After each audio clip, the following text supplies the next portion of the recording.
Pemalsuan sejumlah situs berita online kian meresahkan. Tak tanggung-tanggung, situs berita yang dipalsukan adalah situs berita ternama, antara lain liputan6.com, kompas.com, antaranews.com, detik.com, dan tempo.co, serta tribunnews.com dan inilah.com. Pemalsuan tersebut dilakukan dengan menggunakan URL atau berkas tambahan pada alamat website. Misalnya, tempo.co dipalsukan menjadi tempo.com dan temponews.com.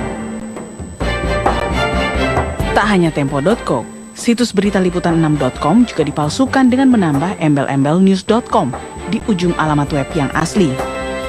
Parahnya lagi, sejumlah pengguna media sosial turut menyebarkan berita yang dimuat oleh situs berita yang dipalsukan itu tanpa melihat isi beritanya terlebih dahulu. Ketujuh situs berita palsu ini dikemas sedemikian rupa sehingga dapat menyesatkan para pembacanya, meskipun dari masing-masing situs tidak ada logonya. Sejumlah berita yang dimuat lebih banyak berisi soal hasil pemilu presiden, namun kontennya bertentangan dengan berita-berita aslinya. Misalnya, di situs berita liputan6.com palsu memuat berita dengan judul Prabowo unggul 54%, fakta hasil Pilpres 2014 di tangan TNI Polri. Kemudian yang tak kalah menghebohkan, di situs berita detik.com palsu memuat salah satu berita menyesatkan seperti ketua KPU ditetapkan sebagai tersangka. Hingga kini belum ada pengaduan resmi yang dilakukan dari pihak berita online kepada yang berwajib. Sementara pihak Kementerian Komunikasi dan Informatika juga belum memberikan tanggapan terkait aksi pemalsuan situs ini. Tim Liputan, Metro TV.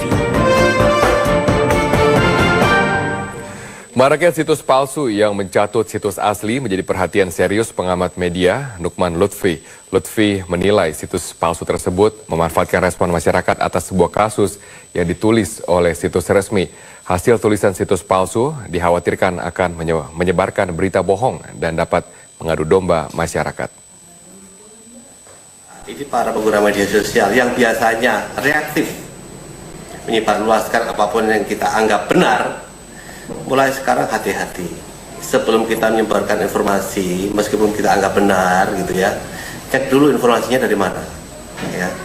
Kalau informasinya URL-nya kita lihat bukan dari portal resmi, sebaiknya jangan disebarluaskan karena hampir pasti itu adalah black campaign. Kalau sifatnya menghina salah satu capres, menghina lah ya, menghina kemudian menjelekkan, biasanya itu adalah informasi palsu ya, informasi. Karena itu baca dulu. Kebiasaan untuk asal meretweet, asal share itu sekarang ditahan dulu.